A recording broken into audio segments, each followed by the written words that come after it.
Welcome to Health Systems CIO's interview with Don Seamons, Research Director for Patient Accounting and RTLS with KLAS, and Dallin Seely, Insights Manager with KLAS. I'm Anthony Guerra, Founder and Editor-in-Chief. Don and Dallin, thanks for joining me today. It's Of great to be course. with Thanks you. for having us. All right, excellent. Very good, guys. We're going to talk about RTLS today. I've got some familiarity with it. We've done one or two webinars on it. Certainly interesting. I think the readers and listeners need to know what's going on. This is, technology that I think moves rapidly, quickly, probably advances. And maybe if you looked at it a few years ago, it's not the same, and you need to look at it again. There's a lot of challenges we'll talk about. Areas that you want to make sure your technology's up to snuff, whatever you're looking at. But we'll go into that. Let's start off. Don, if you want to give us a little bit about your organization, and I won't make Dallin do that as well. So a little bit about KLAS, which most people are going to be extremely familiar with, and your role there. Yeah, well, KLAS is an organization that is meant to serve providers. We talk to providers on a daily basis about the services and solutions that they use, mostly around healthcare IT. And we want to get their perspective on what's working for them, what's not working for them, and why. And we want to share that with providers, and we do that for free. Any provider who has a desire to learn about a service or a solution can come to classresearch.com, set up a free account, and delve into the data.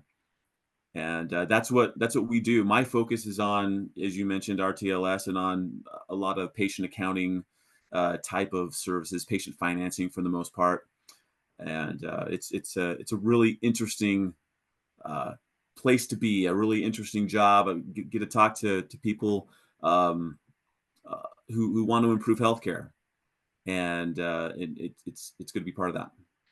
Dallin, you want to just tell us a little bit about your role? I know obviously you're looking at RTLS. Any other sort of beats that you follow, or it's technologies you focus on? Yeah, sure. So specific technologies, I've been kind of bouncing around in KLAS into different segments. So I was covering staffing for a while, some business solutions, RCM stuff, and so now I'm kind of settling on the team of the RCM realm. And so hopefully we'll be more situated there with specific segments that I'll be covering going forward. But as an insights manager, we're the ones that are diving into the customer commentary and building out a lot of the PowerPoints and stuff that we'll share back with vendors on this is what your customers are saying, this is where you could improve, this is how you could help make healthcare better. So I'm that one diving into the data, showing the presentation, presenting that to the executive teams, along with Don and other research directors to help push healthcare forward. All right, great. Thank you very much. So the Yeah. title of the report is How Organizations Are Broadening Their Use Cases. So Don, what are some of the highlights that you want to offer around that concept of broadening use cases? Where are they using it that they hadn't been in the past? That's a good question. I think that RTLS has a number of use cases that are traditional, like Mm-hmm. the asset tracking and staff tracking, infant protection. Those are use cases that have been around for a while. We're starting to see a lot more interest in staff safety, in staff duress, staff tracking and flow. Hand hygiene is a sort of a new and interesting use case for the RTLS folks. Temperature and environmental monitoring, not really a location services type of a thing, but the technology can do that sort of use case, and people are using it. Well, let's talk a little bit about the staff safety and the staff duress. Obviously very interesting for a use case. Um, I don't know if you got this sense, but is this a bigger problem in healthcare than it used to be? Is this something that people are saying our incidents are going up and up and up? We need to find a technology, or is it sort of the technology's there and it seems to fit with a problem that's sort of steady state. I do think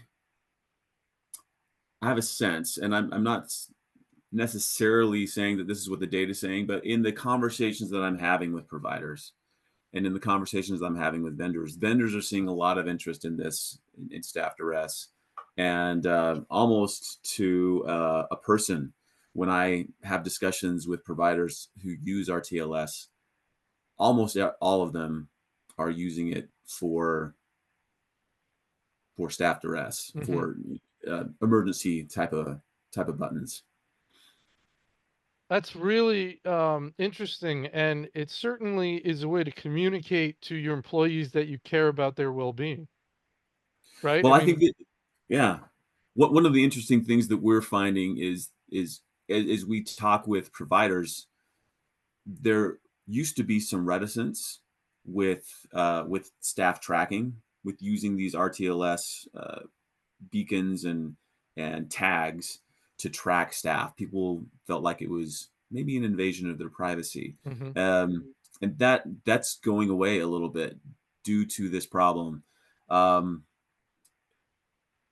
Again, I can only speak anecdotally, but uh, in chatting about this use case with vendors and providers, it does seem like that is nurses are in a dangerous position, and oftentimes feel threatened and need this sort of solution. And there are definitely things that vendors have done and that providers have done to minimize the concerns that their staff has with privacy. That's much less of a concern now than it has been in the past. How does this work? Do they actually, I mean, with my kids, I know where my kids are. There's an app on their phone, so it follows their phone pretty much. It's on their phone. But is this different? Is this a physical tag that the employee puts on their uniform somewhere? For the most part, again, in talking with vendors, what we're hearing is that it is tags Uh-huh. that's part of their uniform. There are some solutions coming out that they're using phones that are using personal devices Hmm. for this sort of thing. Um, but for the most part, it is tags that are provided by a vendor. It's almost like a trade-off, some reticence about having a tag on you and being tagged may go away if you feel like your safety's improved by having it on you, right? So, okay, I don't mind Seems as like much it. anymore because I was scared the other night. It was an incident, and I didn't have to look around or yell. And, at night, hospitals can be isolating places at night. They're big, sometimes the staff levels are pretty low, so I can get the comfort that might provide. Mm, Mhm. I'm saying just to add on to some of that too, the things that we've heard is once they leave the facility, if they are using personal devices, anything like that, that it does cut off the tracking for the added privacy reasons. Just when people bring that up around privacy, they make sure that those locating services and things like that are not equipped when they leave the facility, but just when they're there, the increased protection that we've been talking about. So even if they don't take the tag off, you're saying if they forget or whatever, it's going to stop tracking them when they leave the facility? Is that the idea? More so, I guess more so was the personal devices, people that are using the Oh, cell phones and things. It stops okay. on that case. I can't say on the tags per se. I don't know if Right, Don has right. anything there, but more the personal devices that when they're using it for that. Yeah, what I'm Okay. what I'm You go ahead. hearing, yeah, what I'm hearing from the vendors is that there's a need and a desire from the providers to have uh, coverage not only inside the building but in the parking lot as well. But to Dallin's point, once they're outside of the property, then there's no more tracking. Yeah, I will tell you, my wife works in a hospital, and certainly I worry more from between leaving the building and getting in the car, you know? So Mm-hmm. that's where I'd like her tracked and um, whatever, all that kind of stuff. Infants, another thing in your report, infant security. So that's almost similar to the staff duress. I suppose that you put a little tag on an infant. Nobody's going to grab the baby and make it out of there, which is another issue they're sensitive to in hospitals, right? It absolutely is, and I don't know that it's as much of a problem as it has been, and I think it's due to hospitals, providers putting an emphasis on that. I can't say how many providers use infant security solutions with RTLS, but for those who do, everyone that we've spoken with hasn't had an issue with it. The only issues that they have with these systems is sometimes they are too accurate and cause false alarms. But in terms of losing a baby or misplacing a baby or having one baby go to a mother that's Mm. the incorrect mother, they're not seeing those problems after using these solutions. Why would being too accurate cause false alarms? And say, I think if I'm remembering, if they get too close to sensors, like if nurses are taking care of the baby, taking them to the nursery or anything like that, if they get too close to things, it will trip stuff. But again, Don, I don't know if that's the depth of the false alarms, but I through some of the conversations, not that it happens all the time, but some of those cases of the sensitivity of it is all. Not that there's, yeah, I don't know if that helps with the Okay. Yeah, just I tracking. can't think of a specific example, but there are examples that we have heard from providers where they have the right baby to the right mother, and they're in an elevator, and let's say that maybe the mother is still being tracked after their discharge. I think that is one use case that I can remember, or example that I can remember, where they still have a tag Hmm. on their wrist and they're leaving the facility, and uh, there's a false alarm. Okay. Okay. So, right. So that's a workflow thing. It wasn't removed Right. type thing, but the technology's working quite well. Mhm. Um, all right. So let's talk about this accuracy issue. I think that's one of the big things people are looking at when they're trying to pick between vendors. You mentioned that a little bit about, I think that has to do with your use case, right? You need your accuracy to line up with your use case. If you have a use case that requires extreme specificity and you don't get a technology that lines up with that, you're going to have a problem. So, um, do you want to talk a little bit about that concept of lining up your use cases with the effectiveness or specificity of the technology you're selecting?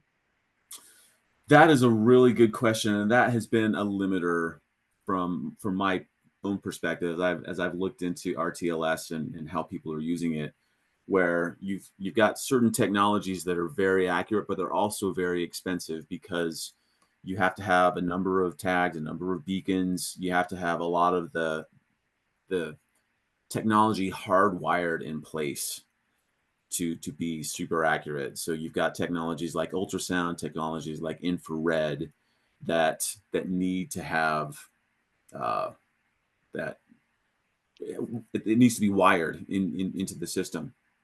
Then you've got other technologies like Bluetooth Low Energy and like Wi-Fi that have been shown to be less accurate, but they also take a lot less um, uh, a lot less infrastructure Hmm. to put into place. They don't need to be wired in place. You don't need to shut down a room to set it up. You can just plug in a beacon and connect it to the network, and you're good to go. There are other technologies like RFID that are also they can be inaccurate or very accurate. That you've got a passive RFID that is less accurate, and an active RFID solution that can be more accurate. But anyway, there's many different vendors in the space. They use many different solutions. For the most part, you've got systems or solutions that have these days they have both the highly accurate solution and the lower accurate. So, and the lower accuracy solution. So most vendors provide a continuum Mm-hmm. where they use the solution that takes a lot of infrastructure, but they also offer this the Wi-Fi solution and the Bluetooth types of solution. And it's getting to the point now with most of the vendors that you don't have to choose between something that's highly accurate and something that's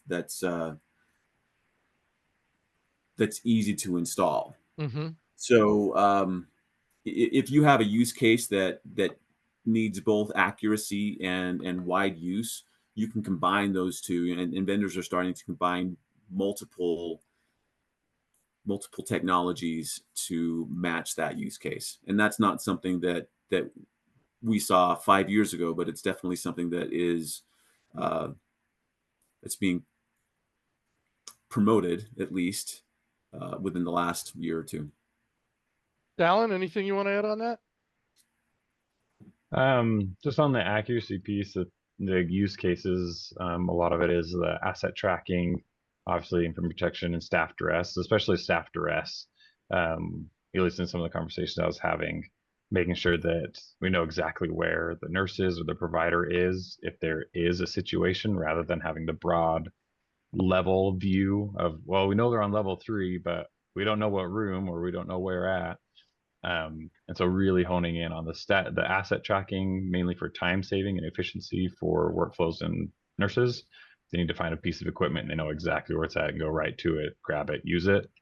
And then infant protection and staff safety of just making sure their infants are where they're supposed to be, and then staff security or other personnel can get to them as quickly as possible, rather than having the broad level view of things. So I know that's where they were, most cases is where they're really honing in on accuracy, is specifically those areas. Mm-hmm. Don, would you say the number one use case is still asset tracking, pumps, things like that, things that are expensive and can go missing, and nurses sometimes hold on to them because they're tired of looking for them, so they put it in a closet and they know where it is, but no one else knows where it is. And oh, by the way, we can't find any of these, so let's order some more, and they're really expensive, right? Is that still the number one thing? And I guess so that's one issue. And then my larger question is almost everybody using it for that? Like, if you're a health system of any size, are you definitely going to be at least using RFID for that type of asset tracking? Is Yeah, everybody that's doing my that? sense. That is my sense, and it's not just RFID. There's plenty of other technologies that do that, but for the most part, if you want an RTLS system, you want it for asset tracking, regardless of the other use cases that you have. Yeah. That's the sense that we get, and it is because, to the points that you were making, the infusion pumps are expensive, and sometimes you don't own them, you rent them, and you need to keep track of these really expensive, high value solutions, and RTLS is the way to do it. Yeah, I think I mixed up RTLS and RFID in my when I was talking Ah, before. But yeah, so much fun. RTLS is the general broader term, and RFID being one of the options. So Mhm. everybody's pretty much using it for this type of asset tracking. Um, it seems, we talk about this a lot about you don't want to have it, as a CIO, and the CIOs talk about this all the time. You don't want to buy the next shiny thing and then figure out how to use it, right? You start with the use case. You start with, Mm. what are we trying to do it as an organization? What's the problem?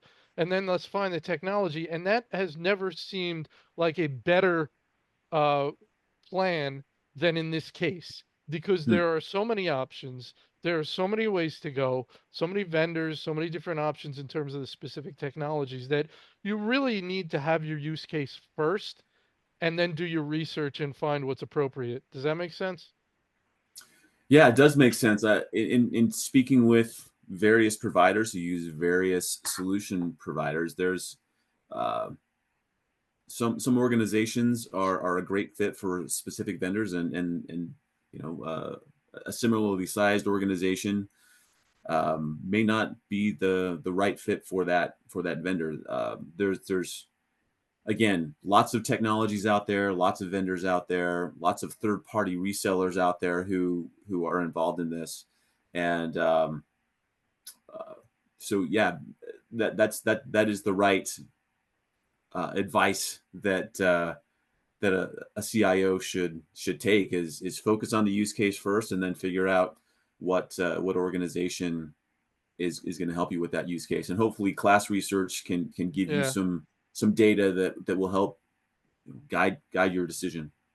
Yeah, it's a really interesting concept, and we came across this in when we did some patient communication stuff. The idea that, yeah, that's true, but you don't want to wind up in a dynamic where under your patient communication needs umbrella, you wind up with 8 vendors. Because, yeah, everyone touches the different use case really well. That's not ideal. It would be better to go with a bigger vendor that had more under their umbrella, so Mm-hmm. that I'm going for sliver A or use case A, but in the back of my mind I say, okay, but ideally they would have more than just A in case I want it down the road, so I don't have to deal with another vendor and integration issues and whatnot. Is that Mm-hmm. something that can factor into the thinking when looking for a solution provider, that yes, I do want the best for each specific use case, but there's also this other consideration to keep in mind? uh, Dallin, I'll let you answer this as well, but that is the sense that I get, is that organizations want one hand to high five, one throat to choke, um, in a lot of cases, and so we just encourage people to look at the data, to look at what makes sense to them, to talk to organizations that have um, a similar problems, similar challenges, and see what they're doing. Dallin, any thoughts? I guess just to validate that for sure, and the other segments I'm in is a lot of provider organizations are really trying to consolidate. So with RTLS specifically, the conversations I had had and the data we went through, I don't know that I had seen using multiple systems other than using hardware from, say, Sonator Mm. specifically, where they only provide hardware, and so they have to have a software from another firm.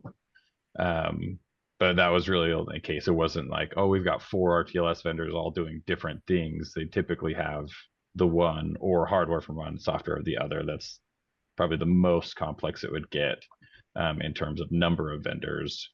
But then they would use that for their different use cases. Asset management being, or asset tracking being one of the biggest things, Hmm. and then trying to expand use cases into other areas as well. So some of the issues that were mentioned in your report, um, things that differentiate sometimes one vendor from another, things like initial training, these are things that the customers weigh in on whether or not they thought it went well or not. So initial training, maybe they thought it wasn't what it could have been. Ongoing training as opposed to initial training, another issue. Maintenance costs, battery life, false alarms, which we touched on. Equipment design, badges being too big on occasion, possible need for manual intervention, and broken tracking tags. These are some of the issues that the customers mentioned to you when they're talking about how things are working. Anything you want to drill down on of those things that would differentiate sometimes one vendor from another? Dallin, anything Yeah, come to mind? sure.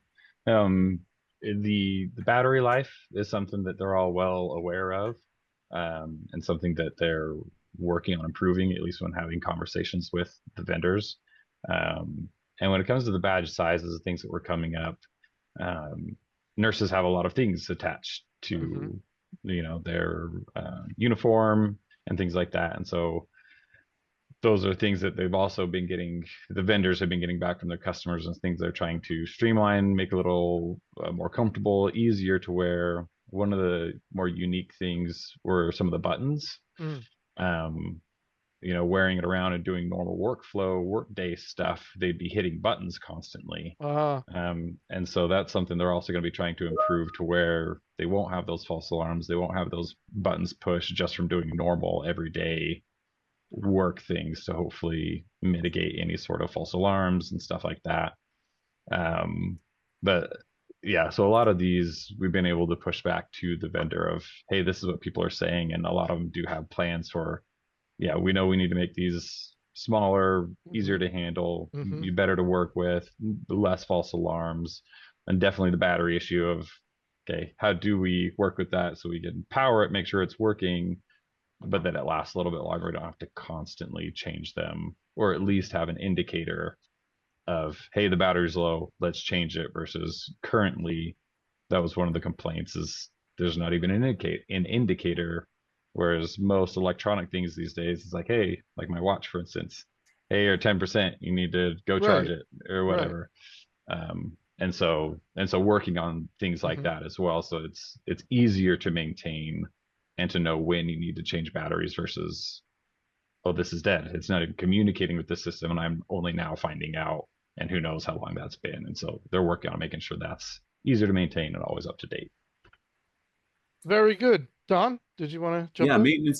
Maintenance is always an issue, and the providers who are the most satisfied with their RTLS system are the providers that have dedicated resources to maintenance. And whether that is a service contract that they use with the provider, or they hire someone internally to just focus on their RTLS system, that really is a key to being successful in this space, is to make sure you've got a great handle on what it takes to maintain your system. Now, there are some vendors out there who are talking about their systems as being easier to maintain, and we haven't been able to validate those stories, but I think there's room for innovation in RTLS, and there are vendors out there who want to innovate and to make things much easier for the provider than they already are. But currently, from what we have been able to validate, most systems do take a significant amount of care to maintain. Yeah. It's well, this is one where I think a report is like this is just invaluable, because there's so many flavors, there's so many issues, that I think it's probably a very useful report for people to get into. Some of the other concerns people had, and these would be things that are not specific to an RTLS vendor. These are things that are general to any type of vendor that a CIO might be using. High staff turnover on occasion, for on the vendor side, poor project management, reactive communication, insufficient training. I don't want to give the impression that this sector is not doing well and there aren't vendors that are doing well. But these are when there are complaints, these are typical complaints that you'd hear from someone. So again, it's do your homework, right? Use the report, do your homework, find your use case, and move forward. But it certainly is an area, and this is one of the biggest things we talk about all the time, is the importance for IT executives like CIOs to deeply understand operations, right? So they can come with proactive suggestions on how technology can help with operational problems. So to do that, you need to understand operations, and you need to deeply understand what's available on the market. And RTLS is an area that you need to do your research as a CIO and be deeply familiar with what it can do so that you can come with those proactive suggestions. Don, am I making sense? Yeah, it makes complete sense to me. I do think that proactivity is something that providers want. They want their vendors to act as partners with them. They want them to share helpful communication, to let them know if there's something that's happening with their system that they need to be aware of, and to do it in a proactive manner rather than a reactive manner. That's just something that we see across the board and we, as we work with vendors and share customer feedback with them, that is a consistent theme, not only in this space but in all sorts of spaces. So um, yeah, expect your vendors to be proactive, demand that we that's that's going to improve your experience, and that will improve what you get from that'll help improve the vendors themselves, I think. Dallin, any thoughts there on what it means to be proactive as a vendor? I was also talking about being proactive as a CIO with your customers in the hospital, the people you're serving. Don, touched on the idea of your vendor being proactive with you. Um, Hmm. just any more thoughts there on what it means to do that as a vendor? Sure. Um, so some of the research and commentary that I've been going through in other segments is really communicating, especially in software, communicating any sort of issues or bugs or downtime that have either been experienced by others or is going to be coming down the line because of something you're seeing on your side, and then just reaching out to everyone, whether that's a mass email, mass communication of some sort, and being really proactive about um, these things are coming your way. And so it doesn't always have to be bugs or downtime, but even upgrades. Like, Mhm. we've got this upgrade coming, and just mass communicating, this is what it's going to look like.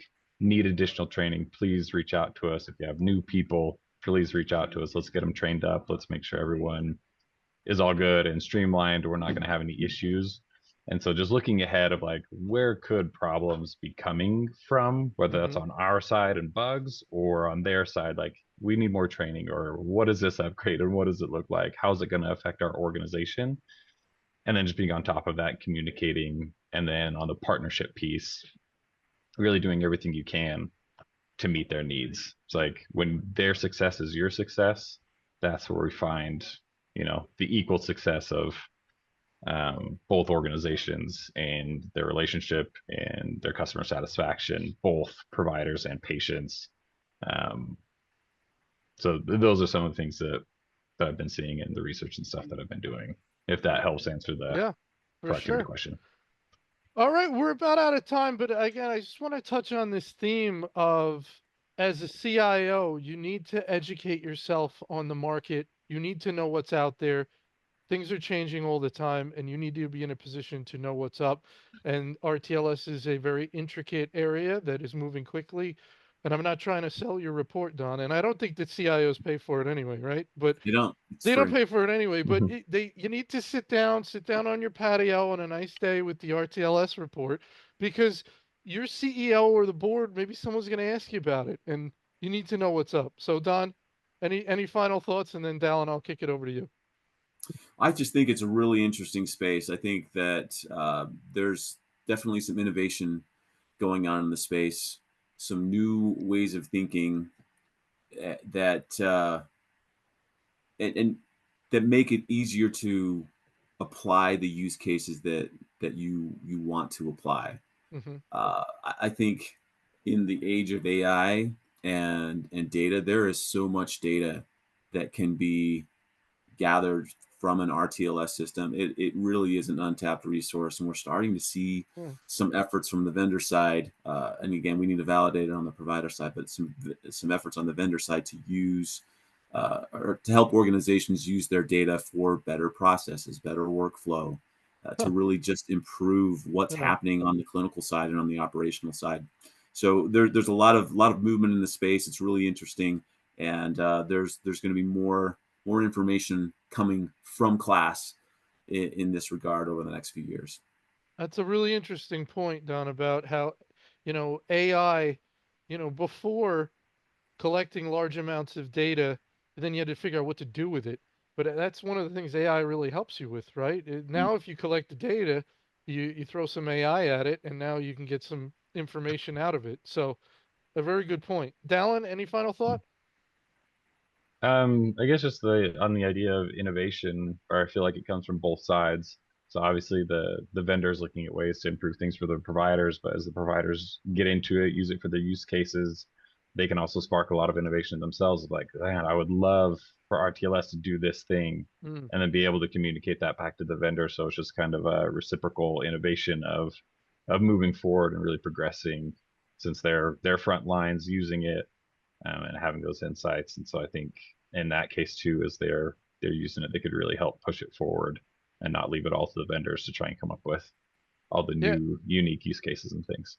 And what you said just made me think that these are probably very long relationships, especially Yeah, if you're talking about installing, significant technology as opposed to just software. You don't want to be 2 years and done. You want these to last a while. Dallin, does that right. make sense? Yeah, no, 100%. Pick wisely, buy your class report or just get your class report if you don't have to buy it. Don, Dallin, thanks so much for your time. I really appreciate it. Thanks so much for Yeah, having us. yeah, we appreciate it. Thanks, Anthony.